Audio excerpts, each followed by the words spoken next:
ሶ ካቆምንበት ነው እሱ የምንቀጥለው። ባለፈው ስለ ኮስት ዩቲሊቲ አናላይሲስ አይተን ነበረ።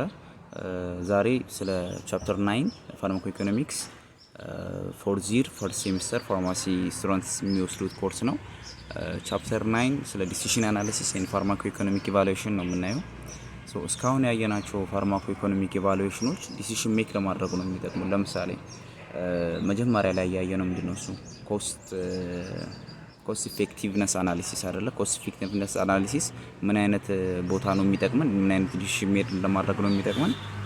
ሪሶርስ አሎኬት ለማድረግ እና ድረግ ሰሌክሽን ላይ በጣም እንጠቀምበታለን። ተመሳሳይ ወይም ደግሞ ተቀራራቢ አውትካም ያላቸውን ኢንተርቬንሽኖች ወይም ሄልዝ ፕሮግራሞች ኮምፔር ለማድረግ ኮስት ኢፌክቲቭነስ አናሊሲስ እንጠቀማለን። ከዛ በኋላ ኮስት ቤኔፊት አናሊሲስን ኮስት ቤኔፊት አናሊሲስ ደግሞ ምን ላይ ነው የሚጠቅመን? የተለያየ አውትካም ያላቸውን ኢንተርቬንሽኖች ኮምፔር ለማድረግ እንጠቀምበታለን። ኮስት ዩቲሊቲ አናሊሲስ ደግሞ የምንለው ኳሊቲ ኦፍ ላይፍን ወይም ሞርቢዲቲ አዝ ዌል አዝ ኳንቲቲ ኦፍ ላይፍ ወይም ሞርታሊቲን አዝ ዋን ዩኒት በኳሊቲ አጀስትድ ላይፍ ኢን ይርስ በሱ ሜዥር ለማድረግ እንጠቀምበታለን። ዛሬ እነዚህን ሁሉ የምንጠቀመው ፋርማኮኢኮኖሚክ ኢቫሉዌሽኖች ዲሲሽን ሜድ ለማድረግ ነውና ሶ ኢን ዲስ ቻፕተር ዊ ዊል ሲ about decision analysis and pharmacoeconomic evaluation. As an objective probability እናያለን። ከዛ በኋላ briefly we will describe the decision analysis in healthcare, what decision analysis is, steps used in decision analysis, threshold analysis, apply decision tree and analyze and costs and consequence data ማለት ነው. So introduction, the probability መጀመሪያ probability ነው የምናየው። so probability of the occurrence of some event is a number between 0 and 1. ያው ሃይ ስኩል ኮንሰፕት ነው አጠቃላይ ስለ probability ያለው እዚህ ጋር just ለማስታወስ ያህል ነው። probability ስንል በ0 እና በ1 መካከል ያለ ቫልዩ ነው። the more likely the event the closer number is to 1. ኤቨንቱ የመፈጠር probability ከፍተኛ ነው ማለት ቁጥሩ ወደ አንድ ሲጠጋ ነው ማለት ነው። ኤቨንቱ የመፈጠር ፕሮባቢሊቲው በጣም ዝቅተኛ ነው ማለት ፕሮባቢሊቲ ነምበሩ ወደ 0 በጣም ተጠግቷል ማለት ነው። an event that could not occur has a probability of 0 and an event that is certain to occur has a probability of 1. ሁለት ቪዎች አሉ ፕሮባቢሊቲ ስናወራ there are two views in probability, the objective probability እና subjective probability የምንለው። ኦብጀክቲቭ ማለት ይሄ የምንነካው የምንዳስሰው ነገር ነው። ሰብጀክቲቭ የማይነካ የማይዳስስ አይነት ነገር ነው ቤዚካሊ ተርሙ። ግን ደግሞ እዚህ ጋር ኦብጀክቲቭ ፕሮባቢሊቲ ስንል ምን አይነት ፕሮባቢሊቲ ነው? ሁለት አይነት ፕሮባቢሊቲ በውስጡ ይዛል። ክላሲካል እና ሪላቲቭ ፕሮባቢሊቲ ማለት ነው። ክላሲካል የምንላቸው ሁለት ናቸው፣ the priori classical እና empirical classical። priori classical የምንለው ፕሮባቢሊቲው based on a prior knowledge of the process involved, based on prior knowledge ነው። ከዚህ በፊት በነበረ knowledge ከዛ ተነስተ ነው ፕሮባቢሊቲ ጌስ የሚደረገው። empirical ክላሲካል የሚባለው ደግሞ based on empirical probability ወይም based on observed data ነው ማለት ነው። so if the probability is made based on observed data, that is empirical classical. if the probability is made on a prior knowledge of the process involved, it is priori classical እንለዋለን። so rules of probability rules እና multiplication rule ነው የመጀመሪያው። multiplication rule independence and multiplication rule independent ከሆኑ a እና b probability of a እና probability of b ወይም የአንድ ኢቨንት የመፈጠር probability እና የሌላ ኢቨንት የመፈጠር probability independent mutually exclusive ከሆኑ ወይም የማይገናኝ ከሆነ የኤ መኖር ቢን አፌክት የማያደርገው ከሆነ የኤ አለመኖር ቢን አፌክት የማያደርገው ከሆነ that is independent እንለዋለን። in case of this probability of a and b means probability of a times probability of b። አሁንም probability of b without a ማለት probability of b ነው። ግን ይሄ a እና b independent mutually exclusively የሚገኙ ከሆነ ነው። if event b has occurred and the probability of a is not affected by the occurrence or non-occurrence of b, we say that a and b are independent. a and b independent የሚባሉት የአንዱ occurrence የሌላኛውን occurrence affect ሳያደርጉ ሲቀር ነው። so probability of a and b gives probability of b times probability of a. probability of a without b gives probability of a and probability of b without a gives probability of b. so ከላይ እንዳልነው ነው። so meaning probability of b without a is not equal to probability of b ቀደም ይመናል ኢንዲፔንደንት ከሆኑ ሙቹዋሊ ኤክስክሉሲቭ ከሆኑ probability of A እና probability of B without A probability of B ይሰጠናል። ግን ደግሞ ዲፔንደንት ከሆኑ የአንዱ መኖር የሌላኛውን አፌክት የሚያደርገው ከሆነ probability of B without A is not equal to the probability of B ኢኳል አይደለም። ለምንድን ነው እሱ ምንለው? ይሄን በኋላ ፒክ ላይ በደንብ እናየዋለን። አዲሽን ሩል A and B are mutually exclusive አዲሽን ላይ ደግሞ A and B mutually exclusive ከሆኑ ማለት ነው they are mutually exclusive ማለት ብቻ ለብቻ ይገኛሉ ማለት ነው። so the occurrence of one event produces the occurrence of the other precludes the occurrence of the other ምን ማለት ነው? ይሄ probability of A or B gives probability of A union B which is probability of A plus probability of B. The probability of being either blood O or blood type A. ለምሳሌ ስናየው ማለት ነው blood type probability of being blood type O ወይም ደግሞ being blood type A የሁለቱም mutually exclusive ነው አይደለ? ያንዱ ወይ A ነው ወይ O ነው ሊሆን የሚችለው probability ማለት ነው። ስለዚህ የኦ የመሆን ኢቨንት ሲደመር A የመሆን ኢቨንት ነው የምንደምረው mutually exclusive ስለሆነ ማለት ነው። ሶ እንዳያችሁት 40 ሲካፈል 100 ሲደመር 35 ሲካፈል 100 ነው የሚሆነው ማለት ነው which gives 0.75. The addition rule is probability of A union B is equal to probability of A plus probability of B minus probability of A intersection B if not mutually exclusive. ግን if they are mutually exclusive not mutually exclusive ማለት የአንዱ መኖር የሌላኛውን መኖር አፌክት የሚያደርገው ከሆነ ወይም አንዱ በሌላው ውስጥ ካለ probability of A union B probability of A እና probability of B ድምር ብቻ አይሆንም። ምን እንቀንሳለን? probability of A ሲደመር probability of B ሲቀነስ የጋራቸውን እንቀንሳለን። ሁለቱ በጋራ ያላቸውን ለምሳሌ አንድ ሰው ለንግ ካንሰር ታማሚና ቶባኮ ስሞከር ከሆነ ሁለቱንም ሊሆን ይችላል አይደል? ታማሚም ለንግ ካንሰር ታማሚም ሆኖ ሲጋራ የሚያጨስም ማለት ነው። ሶ የሁለቱ ፕሮባቢሊቲ ሙቹዋሊ ኤክስክሉሲቭ አይደለም ማለት ነው። ሙቹዋሊ ኖት ኤክስክሉሲቭ ነው። ስለዚህ ሁለቱን እንቀንስለታለን ማለት ነው። ስለዚህ አሁን find the probability of being a smoker and having a lung cancer ከሆነ probability of having lung cancer ሲደመር probability of smoking ሲቀነስ probability of lung cancer with smoking ነው የሚሆነው if they are not mutually exclusive። ግን if they are mutually exclusive ከሆኑ ወይም independent ከሆኑ ግን probability of lung cancer plus probability of lung cancer union probability of smoking is equals to probability of lung cancer plus probability of smoking ነው የሚሆነው። A and B are non mutually exclusive can occur together non mutually exclusive ማለት they can occur together ማለት እዚህ ጋር እንደምታየው probability of A ያለ probability of B ያለች ሰርኩላ መሃል ላይ በጋራቸው ናቸው ማለት ነው። ሼድ የተደረገችው የጋራቸው ነው። ስለዚህ የሁለቱ ድምር የA እና የB probability ድምር ተደምሮ እቺኛው ከመሃል ያለችው መውጣት መቻል አለባት። እቺ የመሃሏ መታሳየን ሼድ የሆነችው probability of A intersection B ነው። So the probability of A or B gives probability of A union B which is equal to the probability of A plus probability of B minus probability of A intersection B. Elementary properties of probability all events must have a probability greater than or equal to 0 ሁሉም ከ0 እና ከ1 በታች ከዛ በላይ ሊኖረው ይገባል። The probability of all possible events should total to 1 እያንዳንዱ probability events ሲደመሩ አንድ ነው መስጠት ያለባቸው። Probability of event 1 plus probability of event 2 plus probability of event n gives 1. Considering any two mutually exclusive events, the probability of the occurrence of either of them is equal to the sum of their individual probabilities. Probability of considering any two mutually exclusive events ሲሆኑ mutually exclusive event ከሆኑ የሁለት probabilities ድምር exclusively የሁለቱ ድምር ነው የሚሆነው። if mutually not exist if not mutually exclusive እንቀንሳለን ማይነስ ይኖረዋል ማለት ነው። some important symbols equally likely outcomes are the outcomes that have the same chance of occurring.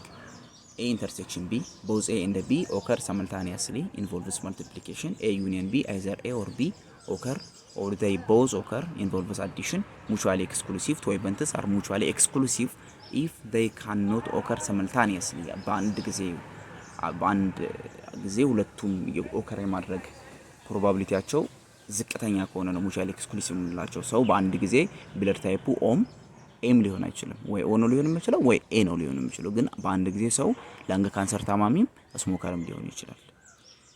ሚኒንግ ሙቹዋሊ ኤክስክሉሲቭ ናቸው ማለት ኢንተርሴክሽን ቢ ዜሮ ነው ማለት ነው which is empty set ነው። events do not overlap in case of mutually exclusive probabilities. The universal set የምንለው the set of all possible outcomes. Empty set contains no element. Event E is a set of outcomes in this sample which has a certain characteristics. A complement የምንለው it denotes absence of A. A complement ማለት without A እንደማለት ነው። absence of A, that is the occurrence of not A እንደማለት ነው። So decision analysis, a systematic decision analysis ምንድነው እሱ? It is a systematic approach to decision making under condition of uncertainty. Systematic የሆነ way of approach ነው used to make decision ማለት ነው in condition of uncertainty. Provides formal, transparent and orderly analytic approach to assist the decision maker in identifying the preferred course of action from competing alternatives. It helps us in answering questions like what is the effectiveness of a new treatment, what is the chance of adverse events, what are the costs associated to treatment failure, how cost effective are treatment alternatives, what statistical distribution surrounds costs, probability or outcomes, what impact might not adherence, non-adherence have on cost effectiveness. እነዚህን እና መሰል ጥያቄዎችን ይመልስልናል decision analysis. So an economic evaluation can help to inform decisions about which of alternative courses of action available ought to be recommended, approved for widespread use, or reimbursed for specific groups of patients. Primary role of decision analysis ወይም economic evaluation ምንድነው? economic evaluation ማድረግ ወይም decision analysis ካሉት ታይፕ ኦፍ ፕሮጀክቶች ወይም ካሉት የተለያዩ ውሳኔዎች የትኛው ውሳኔ ነው ሞር ዋይድ ስፕሪድሊ መጠቀም ያለብን ለሁሉ ጀነራል ፖፑሌሽኑ ላይ መጠቀም ያለብን የትኛው ነው ተመራጭ የሚለውን ለይተን እንድናውቅ ያደርገናል ኢኮኖሚክ ኢቫሉዌሽን። it also helps us to inform pricing as well as decision about access and coverage. ሌላው ደግሞ ኢኮኖሚክ ኢቫሉዌሽን መስራታችን ፋርማኮኢኮኖሚክ ኢቫሉዌሽን ማለት ነው በምን ያክል ከቨር ያደርግ፣ ለምሳሌ የሆነ ኢንተርቬንሽን ምን ያክል ፖፑሌሽን ከቨር ያደርግ፣ እነማንን ከቨር ያደርግ፣ አክሰሱ ምን አይነት አክሰስ ይሁን ብሎ ዲሲሽን ሜክ ለማድረግ ይጠቅመናል ይሄኛው ፋርማኮኢኮኖሚክ ኢቫሉዌሽን ማለት ነው። to be useful for decision making any economic evaluation must consider 4 key issues. የትኛውም ኢኮኖሚክ ኢቫሉዌሽን ያየናቸው ኮስት ቤኔፊት የሚሆን ኮስት ዩቲሊቲ የሚሆን ኮስት ኢፌክቲቭነስ የሚሆን የትኛውም አይነት ታይፕ ኦፍ ኢኮኖሚክ ኢቫሉዌሽን ዲሲሽን ሜኪንግ ላይ ለመጥቀም አራቱን ኪ ኢሹዎች ሊኖሩት ይገባል። የመጀመሪያው what are the alternatives የሚለው መመለስ መቻል አለበት። ላይክ ሙቹዋሊ ኤክስክሉሲቭ ነው አልተርኔቲቭ፣ ቤስት አቬይለብል አልተርኔቲቭ ነው፣ ኤግዚስቲንግ ፕራክቲስ ኦር ነል ምንድነው፣ ከኢንተርቬንሽኑ ጋር የኢንተርቬንሽኑ አልተርኔቲቭ ምንድነው እሱ የሚለው ለይቶ ማወቅ መቻል አለበት። ሌላው which measure of benefit የምንለው ነው። which measure of benefit improvement in health and welfare የትኛውን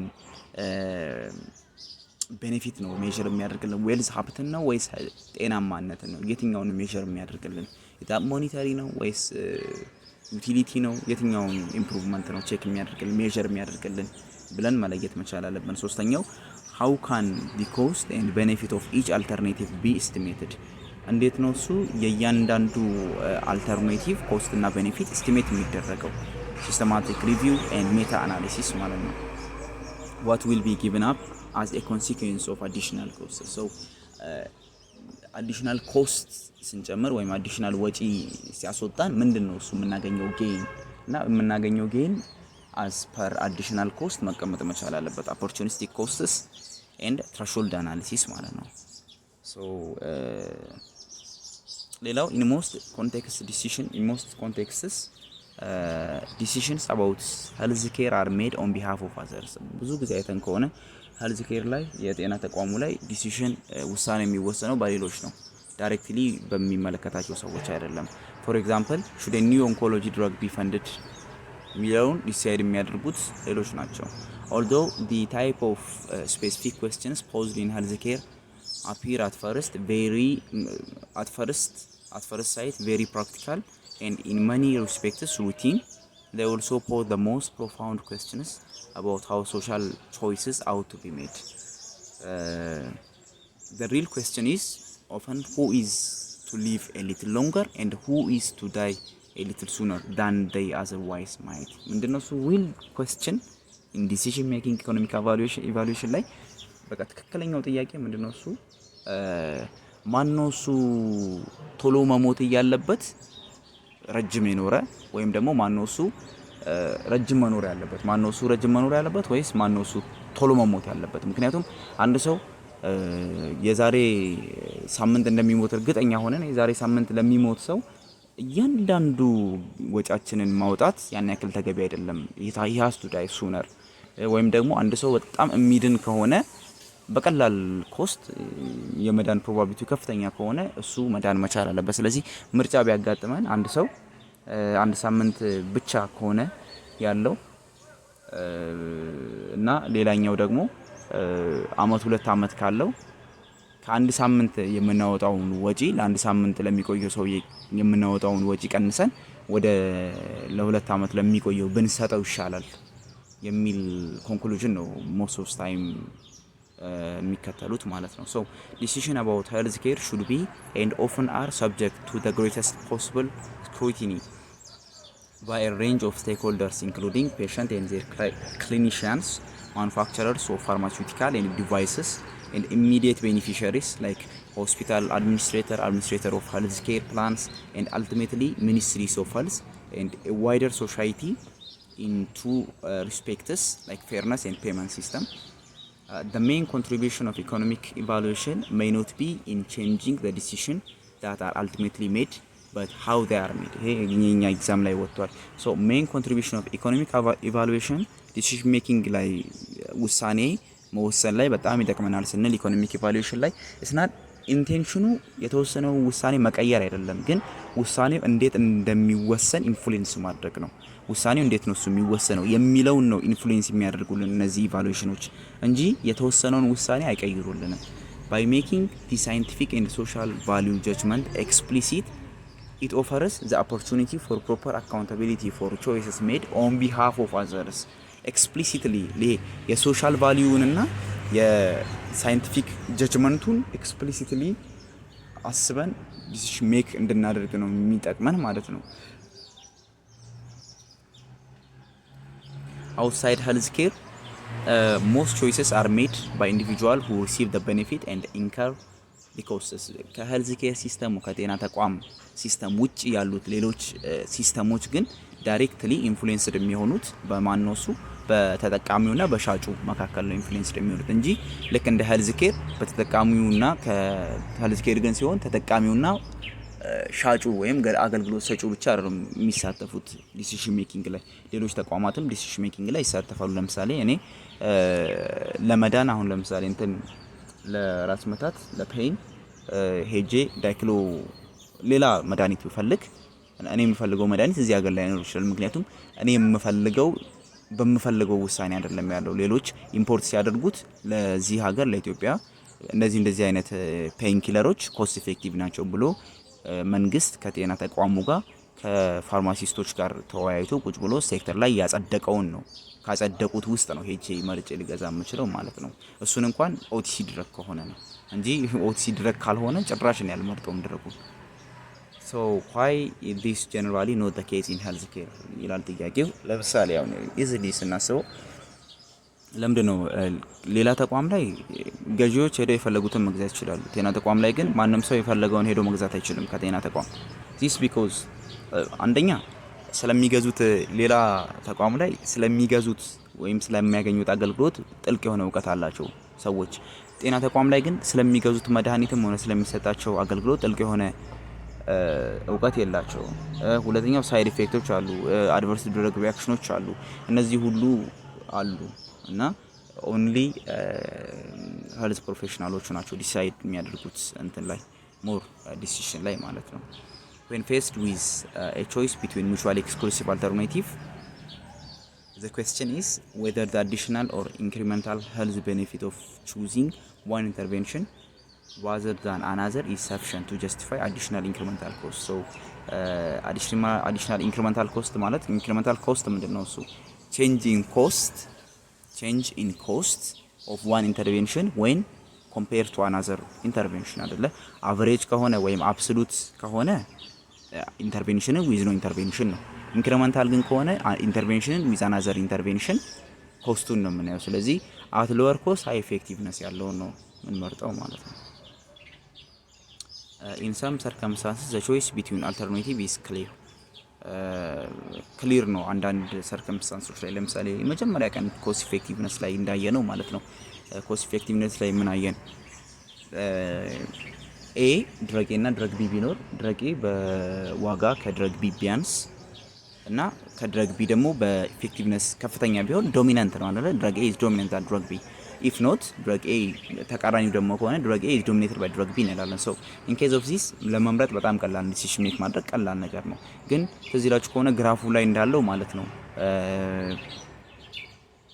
ቦዝ ኢፌክቲቭም ነው drug A እና drug B ስናወዳድር በኢፊካሲም ይበልጣል በA ቢን በኢፊካሲም ይበልጣል በኢፌክቲቭነስም ይበልጣል በእንተንም ይበልጣል በኮስትም ይበልጣል so ይሄን ለመወሰን ትንሽ ከብዳል ምክንያቱም it needs further economic evaluation ይፈልጋል ማለት ነው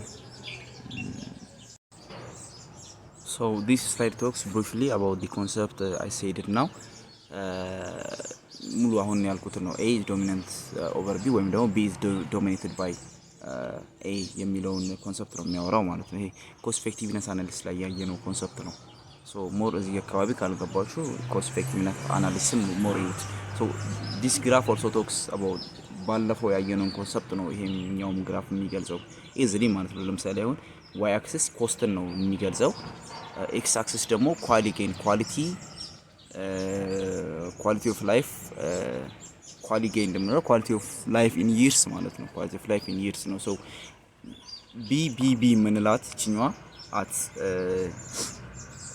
ሁለት ላይ ሁለት ኳሊ ላይ ምን አለ 20 ሺህ አለ ፕራይስ 1 20 ሺህ at price 1 አለ 40 ሺህ at price 40 ሺህ አለ እና 60 ሺህ አለ ፕራይስ ሶስት ፕራይሶች አሉ ኮስት ላይ ማለት ነው 20 ሺህ 40 ሺህ 60 ሺህ በ20 ሺህ የምናገኘው ጥቅም ሁለት ኳሊ ነው በ40 ሺህ የምናገኘው ሁለት ኳሊ ነው በ60 ሺህ የምናገኘው ሁለት ኳሊ ነው ከ20 ሺህ ፐር ካሊ በላይ ከሆነ ዶሚኔትድ ነው ከ20 ሺህ ፐር ካሊ በታች ደግሞ ከሆነ ዶሚናንት ነው ምክንያቱም ሁለት ካሊ ለማግኘት የሚፈጅብን ኮስት ከ20 ሺህ በታች ነው ከ20 ሺህ በላይ ደግሞ ከሆነ ሁለት ካሊ ለማግኘት የሚፈጅብን ኮስት ከ20 ሺህ በላይ ከሆነ 30 ሺህ ነው ማለት ነው እነዚህ ለ30 ሺህ ከሆነ ዶሚኔትድ ነው ኢንተርቬንሽኑ ማለት ነው this is እቺኛዋ 20 ሺህ ፐር ካሊ ምንላት it is cost effectiveness threshold ነው ማለት ነው 20 ሺህ ፐር ካሊ ምንለው it is like cost effectiveness threshold ምንለው ከትሬሾልዱ በላይ የሆነው እያንዳንዱ ቫልዩ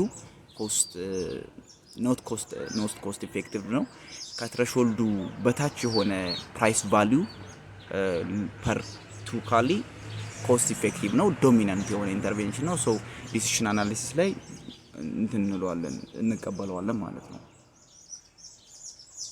three equivalent ways to decide whether or not an intervention is cost effective or not so ሶስት መንገዶች አሉ like ሶስቱ መንገዶች ይሰራሉ አንድ ኢንተርቬንሽን cost effective ነው ወይም አይደለም ለማለት እነዚህ ሶስቱ መንገዶች መጠቀም እንችላለን ልክ cost effectiveness analysis ላይ እንዳየነው ማለት ነው የመጀመሪያው ሬሾውን ነው የምናየው at price P1 so ሬሾውን ስናይ ሬሾ ምን አይነት ሬሾ ነው አቨሬጅ ሬሾ ሳይሆን ኢንክሪሜንታል ኮስት ኢፌክቲቭ ሬሾውን ነው የምናየው ፐር ካሊ ማለት ነው ይሄ ቼንጂንግ ኮስት ፐር ቼንጂንግ ቤኔፊት ሌስ ዛን ኬ መሆን መቻል አለበት ኬ ኢፌክቲቭነስ ትሬሾልዷ ማለት ነው ከትሬሾልዷ በታች መሆን መቻል አለበት ከትሬሾልዱ በታች ከሆነ ሬሾው ኢሪስ ኮስት ኢፌክቲቭ ነው ከትሬሾልዱ በላይ ከሆነ ናት ኮስት ኢፌክቲቭ ኢንክሪሜንታል ኔት ሄልዝ ቤኔፊት እናያለን ኢንክሪሜንታል ኔት ሄልዝ ቤኔፊት ሚኒንግ ቼንጅ in benefit minus change in cost total change in benefit minus total cost in benefit ስንቀናንሰው ፐርኬ ከቀነስን በኋላ ፐርኬ ስናካፍለው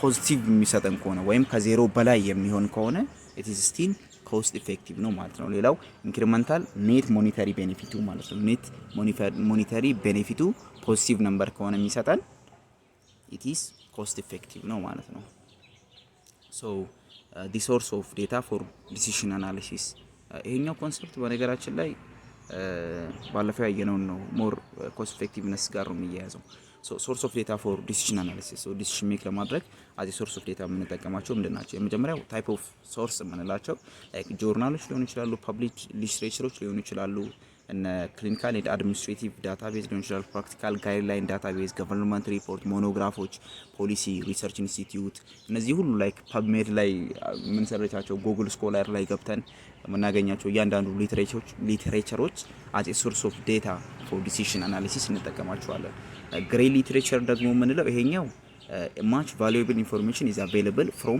a grey literature.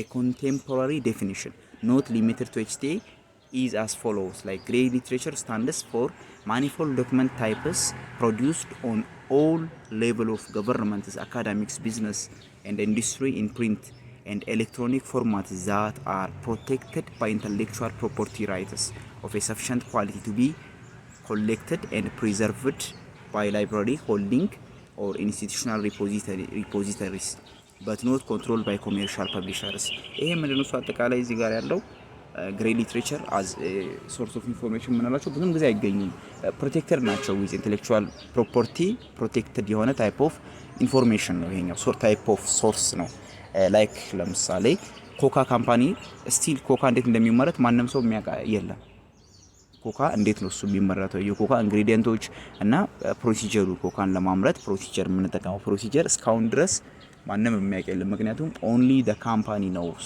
how coca is produced ኢንፎርሜሽኑ ኬፕት ነው ማለት ነው so intellectual property በintellectual property ኢንፎርሜሽኑ ተይዟል ማለት ነው so ይሄኛውን አይነት type of information የምናገኝ ከሆነ as a source of decision analysis እንጠቀምበታለን እንደዚህ አይነት type of ሶርሶች ግሬይ ሊትሬቸር እንላቸዋለን ምርምሮች ግሬይ ሊትሬቸሮች እንላቸዋለን ሪል ወርልድ ዴታ ወይም ሜታ ዳታ የምንለዋለን ፕራይመሪ ዳታ ሶርስ ደግሞ አለ ይሄ ፕራይመሪ ዳታ ሶርስ የሚገኘው from patient level data ነው examples of gray literature for economic analysis is found in such sources as health and economic statistic report አሁን ለምሳሌ የሄልዝ እና ኢኮኖሚክ ስታቲስቲካል ሪፖርትን ማንንም ሰው እንደፈለገ ሄዶ አክሰስ ሊያደርገው አይችልም ወይም ፐብሊሽድ አይደረግም so kept ይደረጋል secretly ወይም ደግሞ intellectually as intellectual property ነው የሚቀመጠው ማለት ነው ሌላው regulatory document የምንላቸው ናቸው coverage policies of health authorities and insurance plans drug and biological compendia the health professionals associated reports and guidelines እና government monographs የተለያዩ እነዚህ ከታች የተጠቀሱት ናቸው ማለት ነው so when randomized clinical trials much ነው ሱ የምንጠቀመው decision analysis so decision analysis much ነው ሱ የምንጠቀመው ስንል mainly decision analysis የምንጠቀመው when randomized clinical trials RCTs do not sufficiently capture data needed to support pharmacoeconomic decision making ይሄ randomized clinical trials ስንሰራ የምናገኘው ዳታ በቂ ካልሆነ የምናገኘው ዳታ ፋርማኮኢኮኖሚክ ዲሲዥን ሜኪንግን ሰፖርት ለማድረግ ኢቫሉዌሽኑን ሰፖርት ለማድረግ የምናገኘው ክሊኒካል ዳታ በቂ ካልሆነ we have to make decision analysis መስራት መቻል አለብን when again measures only surrogate outcomeዎችን ብቻ ሜጀር የሚያደርግልን ከሆነ ክሊኒካል ትራያላችን we have to make decision analysis compare treatments only to placebo or less than gold standards ትሪትመንቶችን ኮምፔር ሲያደርጋቸው ከፕላሲቦ ጋር ወይም ደግሞ with less than gold standard ጋር ከሆነ ትራያሉ ኮምፔር ያደረገው again decision analysis ያስፈልጋል again we use decision analysis when analysts want to predict routine clinical care effectiveness from RCT data efficacy to examine institution specific results and to identify optimal strategies based on value በእነዚህ ሁሉ ጊዜዎች randomized clinical decision making analysis እንጠቀማለን ማለት ነው ለመጠቀም እንገደዳለን ግን decision analysis make ስናደርግ ምንድነው እሱ አድቫንቴጁ ምንድነው እሱ ዲስአድቫንቴጁ ወይም ሊሚቴሽኖቹ ምንድናቸው የሚለውን ስናይ ይሄ የኛ ኤግዛም ላይ ወጥቷል ጻፉ ላይ advantage timely ነው inexpensive ነው ethical ነው and ability to synthesize current state of knowledge the ability to synthesize current state of knowledge እነዚህ as advantage in decision analysis እንጠቀማቸዋል ተብል as advantage ነው የሚታዩት like timely ነው inexpensive ነው ውድ አይደለም ethical ነው may compare treatment options without additional RCT and ability to synthesize current state of knowledge limitation ምንድነው እሱ in decision analysis ስንጠቀም potentially complicated structural and content validity aspects complicated ነው potentially complicated ነው ሌላው black box perception ነው and again a potential for bias with discretionary nature of methods and data selections easily biased ይደረጋል again a method of combining data or synthesizing the current state of knowledge reliability of estimates those are listed as limitations of using decision analysis so steps in conducting decision analysis so decision analysis ስንሰራ decision analysis conduct ለማድረግ ወይም ለመስራት ስቴፖች አሉ መከተል ያለብን ስቴፖች እነዚህ ስቴፖች ምንድናቸው establish research question የመጀመሪያው then define the perspective ማለት from whom perspective ነው የሚጠናው cost to whom ማለት ነው from whom perspective is that from the health provider is that from the consumer customer is that from the society's perspective የሚለውን ዲፋይን እናደርጋለን ሶስተኛ ላይ define the base case of analysis patient and disease characteristics base caseውን ዲፋይን እናደርጋለን then specify treatment modalities and choose appropriate comparators list costly standard of care and most commonly used model the disease state define time horizon and choose surrogate or final outcome 6 populate the model with probabilities cost and outcome data populate አድርጓለን ሞዴሉን then verify the model calculate and report the result finally conduct additional sensitivity analysis this is done additional sensitivity analysis ለምንድነው የሚደረገው ያው ሴንሲቲቪቲውን ለማየት ነው with surrogate outcome ወይም ደግሞ with ወጣ ያሉ ሪዛልቶች ማለት ነው ቫሪያብሎች types of modeling methods in DA decision analysis እንሰራ type of modeling አለ የምንጠቀማቸው የተለያዩ type of modelingዎች አሉ mainly ሶስት ሞዴሎች አሉ the decision tree ምንለው አለ ማርኮቭ አለ and micro simulation አለ decision tree ማርኮቭ and micro simulation are the three types of modeling methods which are frequently used in health technology assessments ማርኮቭ በሁለት ይከፈላል the cohort and the monte carlo የሚባለው micro simulation ደግሞ ምንለው fixed time advance and discrete event time to event without and with keying for resources and agent based እዚህኛው ላይ የምናየውኛ እዚህኛው ቻፕተር ላይ decision tree ነው የምናየው ማለት ነው Markov will be discussed in chapter 10 so decision trees a decision tree is a diagrammatic representation of the possible outcomes and events used in decision analysis decision analysis ላይ የሚያስፈልጉን ኢቨንቶች እና የተለያዩ ነገሮች እንጠቀማቸዋለን ማለት ነው so decision tree ነው የምንጠቀመው so the question to be asked in an analysis of a question are arranged as a series of decision or chance nodes each node with resulting branches creating a tree like effect እናያለን እንቀጣይ ላይ እናያለን a decision tree is a diagrammatic representation of the possible outcomes and events used in decision analysis the question to be asked in analysis of a question are arranged as a series of decision or chance ደግሞታል almost anticoagulant therapy so ይሄኛው ነው decision tree የሚባለው እዚህ ጋር እንደምታዩት ነው ይሄ decision tree ሶስት ነገሮች በውስጡ ይይዛል broadly ሶስት ኮምፖነንቶች አሉት የመጀመሪያው decision node ነው then decision strategy እና outcome nodes ብለን በሶስት እንከፍለዋለን decision tree ኮምፖነንቶች ናቸው እነዚህ ሶስቱ ማለት ነው decision node decision strategy and outcome nodes decision node የምንለው point in time when a choice is made among competing strategies compete በሚያደርጉ በሁለት ስትራቴጂዎች መካከል decision make የምናደርግበት ያቺ point decision node እንላታለን ከዛ በኋላ የምንወስደው አክሽን ደግሞ decision strategy ይባላል a set of action or events consequent to a decision ከዲሲሽን ኖዱ በኋላ at that point decision made ካደረግን በኋላ የምንወስደው አክሽን decision strategy ይባላል outcome nodes terminal branches of a tree that represents outcomes of strategy so outcome የስትራቴጂውን outcome represent የሚያደርግልን terminal branch outcome node እንለዋለን outcome node የመጨረሻው terminal የዲሲሽን አክሽኑ መጨረሻ ማለት ነው አክሽኑ ወደ የሚወስደን የመጨረሻው ብራንች አውትካም ኖድ እንለዋለን። look like this is a diagram እዚህ ጋር እንደምታዩት ማለት ነው። ሶ እቺኛው አራት ማዕዘኗ a decision point between treatment option ነው decision point ነው።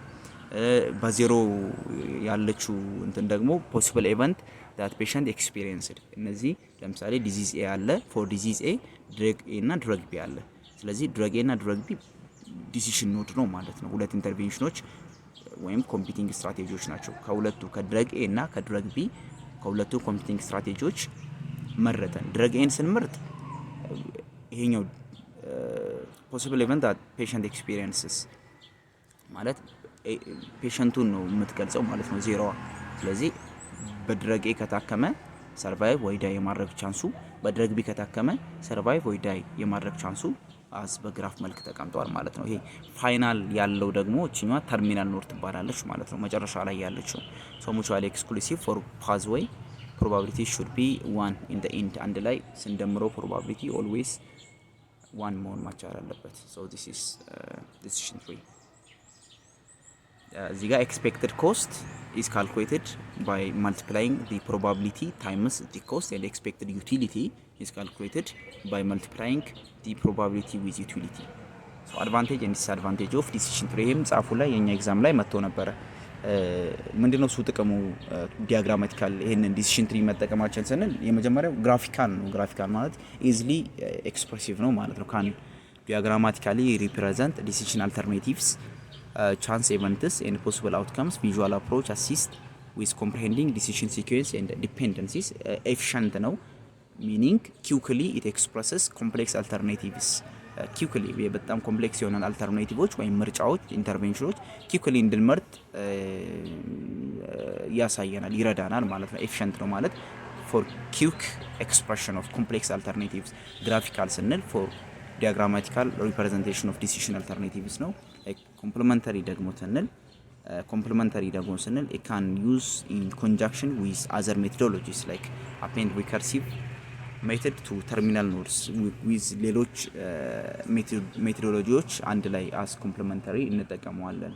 so this is the three advantages of decision trees and disadvantage ምንድነው እሱ it must assume population being examined can be modeled in the aggregate if being applied to an individual assumption is made that aggregate probability are relevant to the individual እያንዳንዱ aggregate probability it is relevant to the individual. it does not specify when events occur much eventoች occur እንደሚያደርጉ specify አያደርግልንም። disadvantage does not specify when events are occur. this is a disadvantage of decision tree. assumes that ይሄኛውም ኤግዛም ላይ ወጥቶ ነበር assumes that each event can occur only once እያንዳንዱ ዲሲሽን ትሪ ላይ ኢቨንቱ ኦከር የሚያደርገው አንዴ ነው ብሎ ነው ወይም ኢቨንት አይደገምም አንድ ኢቨንት ብሎ ነው አስዩም የሚያደርገው which is wrong። ሊደገም ይችላል ኢቨንቱ ፔሸንቱ ድጋሚ ሊመርጥ ይችላል ድረግ ኤን እምቢ ካለው ድረግ ቢ ሊመርጥ ይችላል። can address previous two disadvantages with a recursive tree. so limitation of decision tree ሊሚቴሽኑ ምንድናቸው? limited for predicting continuous values continuous value-ን predict ለማድረግ እንቸገራለን ዲሲሽን ትሪን as ስንጠቀም ማለት ነው as a method. expected costs and the effect per utility are less visible ነው አይታይም like expected ምን ያክል per utility የሚያስፈልገው ኮስት ወይም ኢፌክቱ ምን ያክል ነው የሚለውን ብዙም አያሳይም። limited to one output አንድ አውትፑት ብቻ ነው ያለው።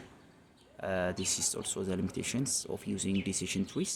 difficulties for regression application and representing long-term prognosis.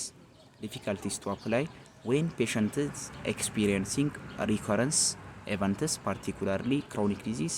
applying discounting and outcome over time become issues. inability to determine when events occur much events occur እንደሚያደርጉ አይነግረንም። start and later possibly exclusive branches.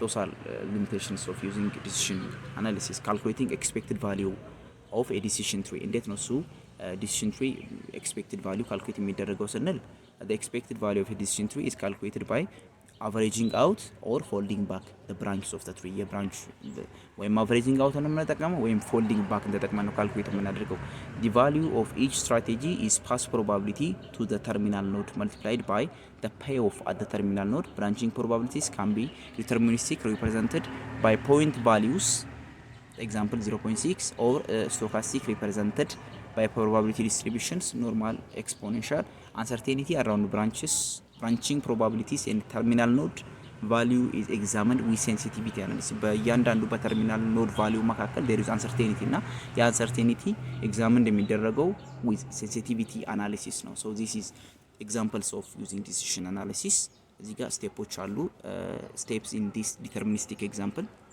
ተቀምጦ ማለት ነው so it's all about decision and average effectiveness እንዴት ነው እሱ ካልኩሌት የሚደረገው ይሄውና እዚህ ጋር አለ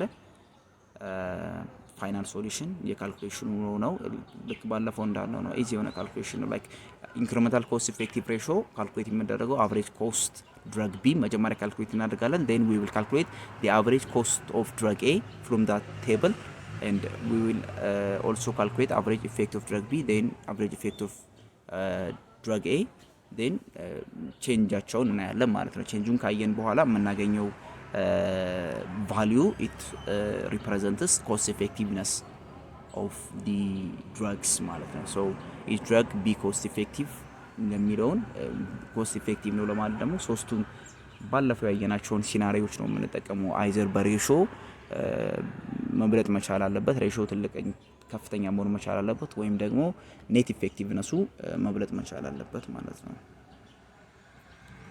so affordability and cost effectiveness so affordability እና cost effectiveness ምንድነው እሱ ይሄ affordability and cost effectiveness ኤግዛማችን ላይ ነበር ጻፉ ላይ ይሄኛው the cost effectiveness threshold should represent what is the difference between affordability and cost effectiveness ብሎ ነው የመጣው so let's see it እንዲሁ ሐሳቡን ለመግለጽ ያህል like affordability ስንል it is afford ማለት እኛ ያለን ብር በቂ ነው ወይ አፎርድ ያደርገዋል ወይ መድኃኒቱን ወይ ኢንተርቬንሽኑን አፎርድ እናደርገዋለን ወይ ነው affordability ማለት ነው መድኃኒቱ በእኛ ባለን አቅም ባለን ብር በሚፈጅብን ታይም በሚያስፈልገው በእያንዳንዱ ነገር አፎርድ እናደርገዋለን ወይ ነው cost effectiveness ደግሞ የምንለው ምንድነው እሱ effectiveness of the drug ነው ድረጉ whether it is affordable or whether it's not affordable effective ነው ወይ per cost effective ነው ወይ ነው የምንለው cost effectiveness ማለት ባለው cost effective ነው ወይ afford ሆነም አልሆነም ማለት ነው so just general ሐሳቡ ነው ግን ዲቴል ደግሞ ስናየው the cost effectiveness threshold should represent what is expected to be given up in order to be able to afford the implementation of an alternative that imposes additional costs so cost effectiveness threshold it should represent what is expected to be given up አሁን cost effective threshold የምንለው አለ ይሄ cost effective threshold minimum value ነው at some cost የምናገኘው effectiveness አለ እና ከዛ threshold በላይ ከሆነ ጉዳት አለው ከዛ threshold በታች ደግሞ ከሆነ ጥቅም አለው cost effective ነው ብለን ነው የምንናገረውና this cost effectiveness threshold should represent what's expected to be given up in order to be able to afford the implementation of an alternative that imposes additional costs to say that an alternative is cost effective but not affordable is really saying that the wrong threshold is being cost effective ሆኖ affordable ላይሆን ይችላል cost effective ሆኖ affordable ሊሆን ይችላል so የተለያዩ ዌዮች አሉት ማለት ነው so ምን ማለት ነው እሱ cost effective ሆኖ affordable አይደለም ማለት wrong threshold ነው እየተጠቀምን ያለው ማለት ነው so wrong threshold is being used to judge cost effectiveness because it does not reflect the scale and value of what must be given up to afford to implement the alternatives in another circumstances the notion of affordability is sometimes cited as a criterion that might offset lack of cost effectiveness rare disease like ማለት ነው as considered in the context of rare disease although the incremental cost effective ratio of some interventions some new drugs for rare diseases can be very high as the total cost is low because of the rarity of the disease it might be felt that they should be approved nonetheless that they might not be cost effective but they are affordable cost effective ባይሆኑ እንኳን affordable ስለሆኑ ብቻ ገበያ ላይ ሊገቡ ይችላሉ ማለት ነው። Although drugs for rare diseases pose particular challenges, the problem is that modest budget impact just changes the scale of both health that is displaced and health that is gained. So ይሄኛው ዲያግራማቲክ የሚገልጽልን incremental cost and effect of prophylactic agent for reducing opportunistic infections of HIV ምናምን ስታፍ ነው። summary of decision rule as a summary decision rule some important implications ምንድናቸው? It is possible to make any statement about cost effectiveness without reference to a cost effectiveness threshold that represents an assessment of opportunity costs. Some implicit or explicit assessment of a threshold is unavoidable አንዳንዶቹ unavoidable ናቸው because when any decision is made it implies a value for the thresholds in a resource constrained healthcare system. Healthcare costs really represent the health outcome for other patients with competing claims on healthcare resources. Therefore, decisions based on economic evaluation are really about identifying the alternative which offers the greatest net health benefit overall. So this is all about decision analysis and pharmacoeconomic evaluation. አጠቃላይ pharmacoeconomics ፎርዝ ይር ፈርስት ሴሚስተር የሚሰጠው ኮርስ በአጠቃላይ ይሄን ይመስል ነበረ። Thanks for listening. Don't forget to subscribe and if you have any suggestions you can comment me. ፋርማ ኤግዚት ለሚወስዱ ለእያንዳንዱ ተማሪዎች ሼር ማድረግ ብትችሉ ሞር አሪፍ ነው። ያው ሀሳቦችም ካሉ ኮሜንት ላይ ብናወራ ጥሩ ነው። ኮሜንት አድርጉልኝ። Thanks.